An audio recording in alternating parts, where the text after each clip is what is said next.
So, man. What it seems like the last few games, things were clicking there. I mean, not totally on all cylinders, but you guys were finding ways to win. That hasn't been the case these last few.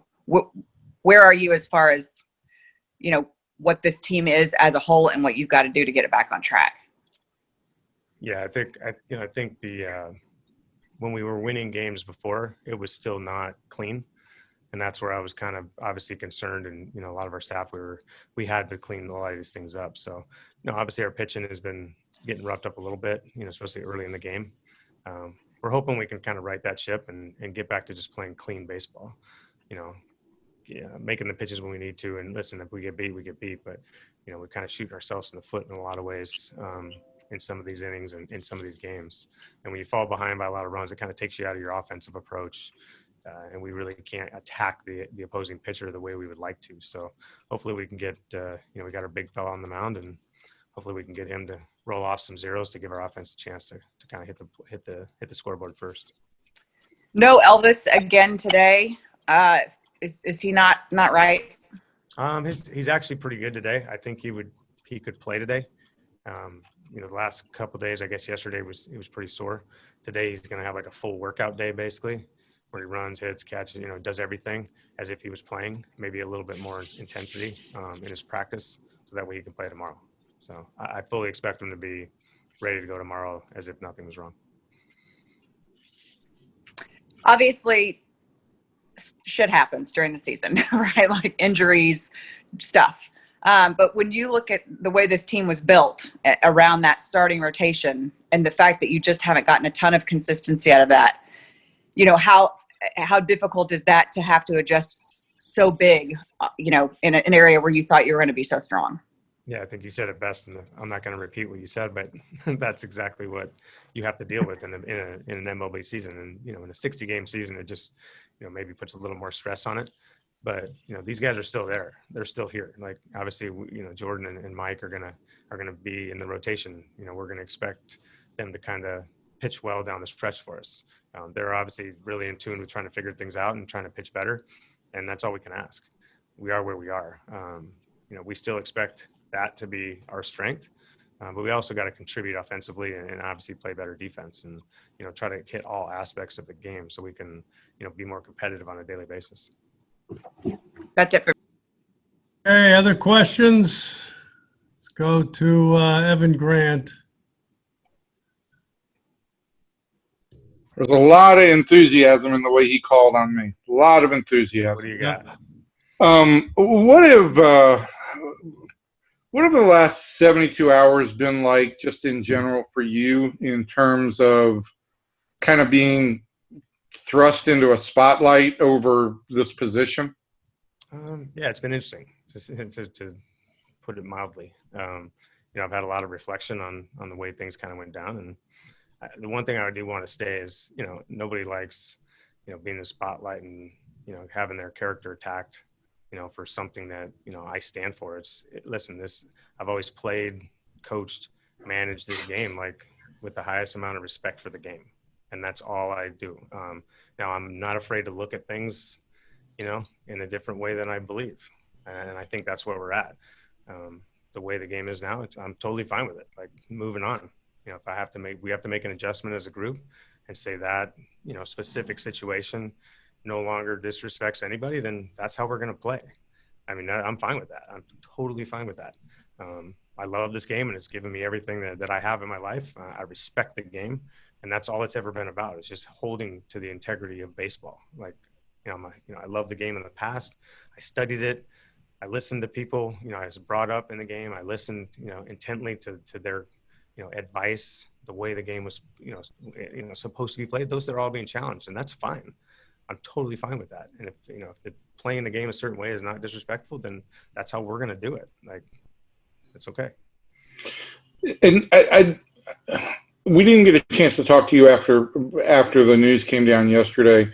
You were going to talk with the club. Have you talked with Jabot individually about just the pitch? And I know yesterday he kind of glared into the dugout after Tatis stole third. So I didn't know if there was something to address. Yeah, we're not going to cry over. I mean, listen, we got our butts kicked the night before. That's first. I'm not going to cry about it. Like, that's not what we're about. We're going to keep fighting. But yeah, I talked to Jabot quite a bit. You know, if there was intent there, it was wrong. You know, if there wasn't, then it's just a pitch that got away from him. I don't know. I mean, obviously we have to throw inside to these guys to get them out. They're really good. But if there was intent, then it was wrong. And we admit that. We made a mistake on that. And we got to move forward. Thanks, Woody. Appreciate it. Next question, Jeff.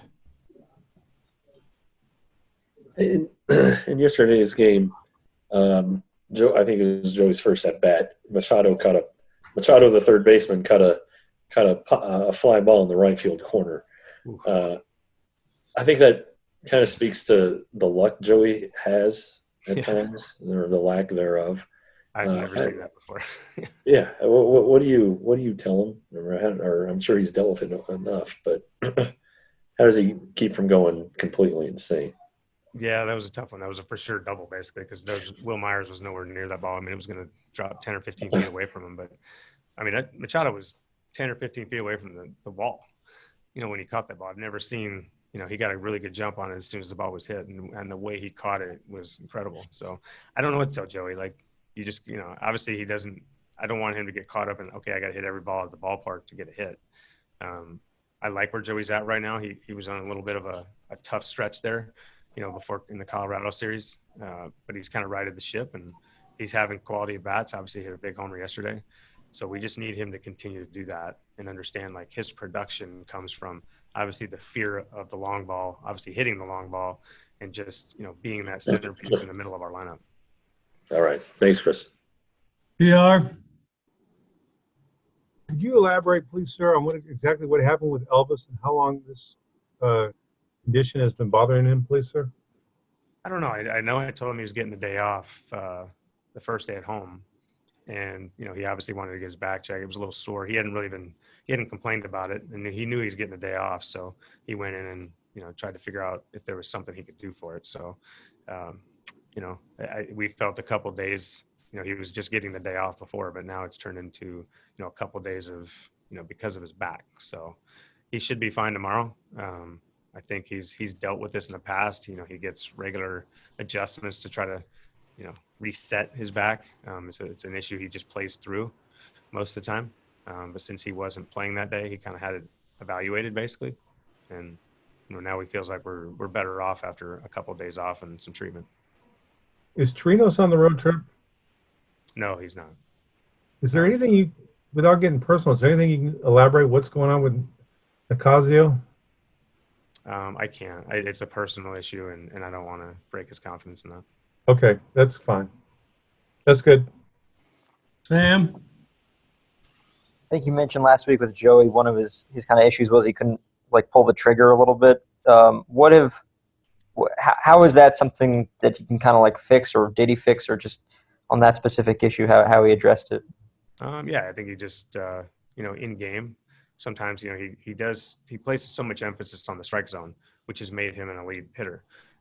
And I think sometimes, you know, he gets so caught up in not swinging at a ball that, you know, there's a little bit of a, you know, you got to be aggressive, obviously, to hit the baseball, and it throws your timing off. A lot of times he was, you know, late in his decision making, which was either fouling it off or swinging and missing.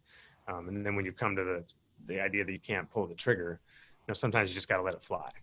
Just let the swing go. And he did that. I think that, especially that last game in Colorado, he hit the homer.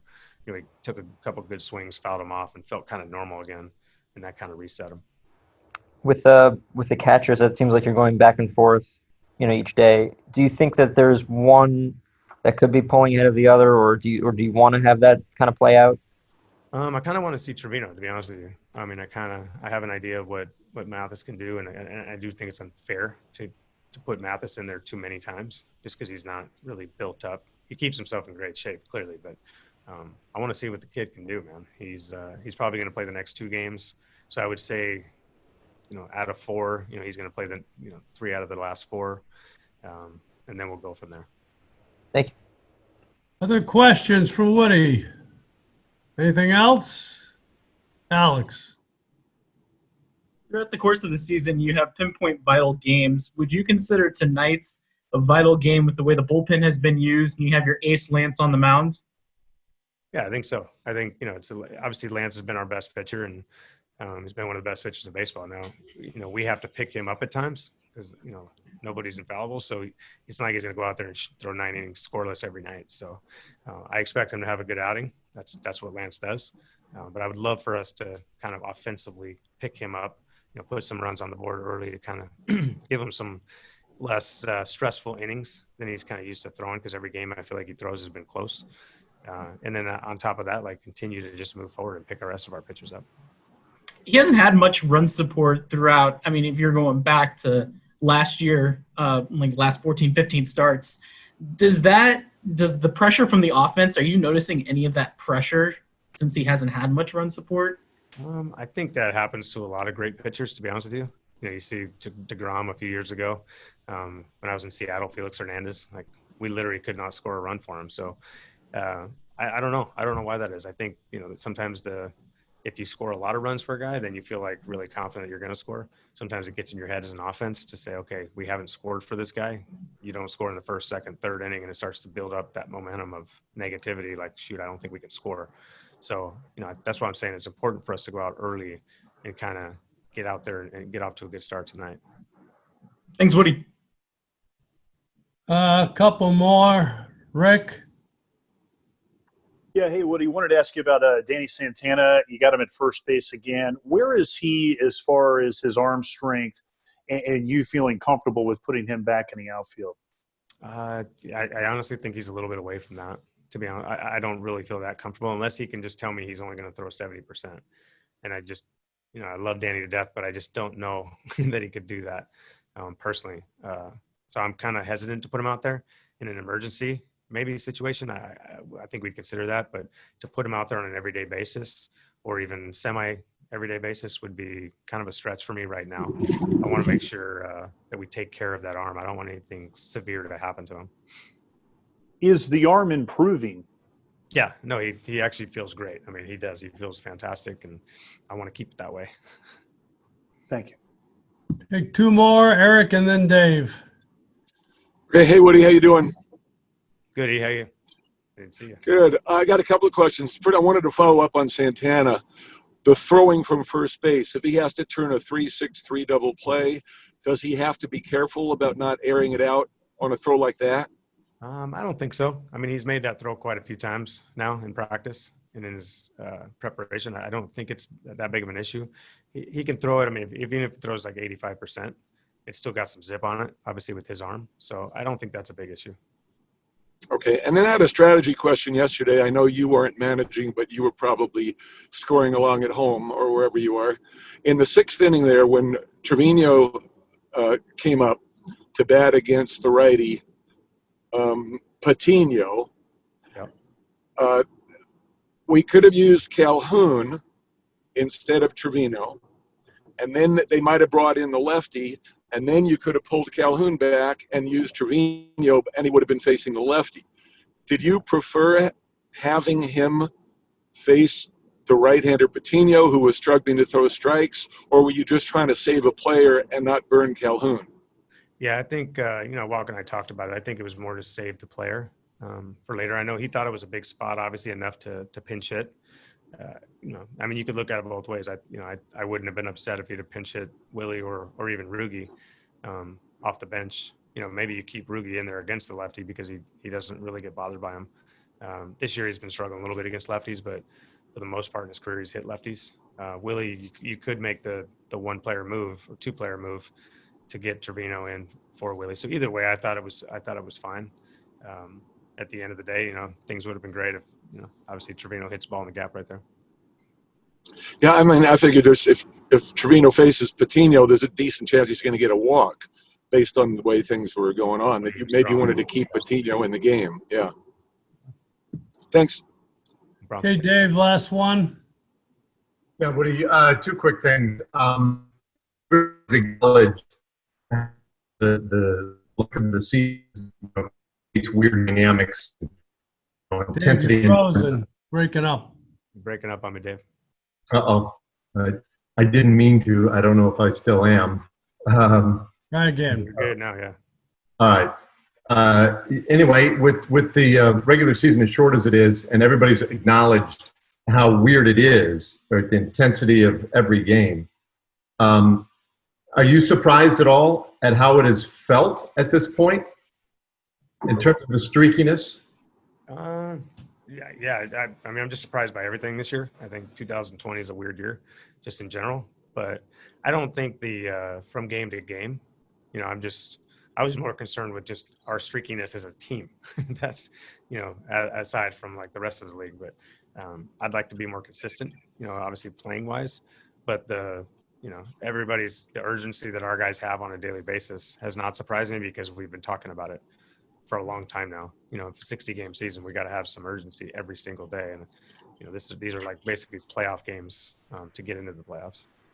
Yeah. And then this one's a little bit offbeat, but yesterday the Padres got down to one mound visit remaining, right? And around the, let's say, 5th, 6th inning. I can't remember. It was early. And I got to thinking about the 3-batter minimum. What happens? How is that thing enforced? So if you go out there and the guy, you know, hasn't fulfilled his 3-batter minimum, you don't have a mound visit, etc. What the hell happens? Does the guy you can't take the pitcher out of the game because he hadn't hit his minimum. How is this thing enforced? So if you have no mound visits left, I mean, this is I could probably call MLB on this, but if I have no mound visits left and I go out there, they're going to tell me first of all before I step foot on the field. The home plate umpire is going to look in and say you have no mound visits left. But they tell you when you have one. Like they come over and personally tell you, hey, you got one left. And then if you get down to 0, which I think we did last year, maybe one time or 2 times, they come over and tell you, hey, you have no more mound visits. You can't go out there. So if you try to make your way out there, they're going to yell at you. And if you continue to go, that pitcher has to stay in the game until his 3-batter minimum is fulfilled, but you're ejected from the game immediately if you ignore the warning. So you can do it, I guess, if you have none left, but you're not going to be in the game. They're going to kick you out. And same would go for any player. Like if the catcher went out there, same warning, same ejection type situation. It should be, as far as I know. Okay. All right. Thank you. Okay, we're going to bring Joey Gallo in next. Thanks, Woody.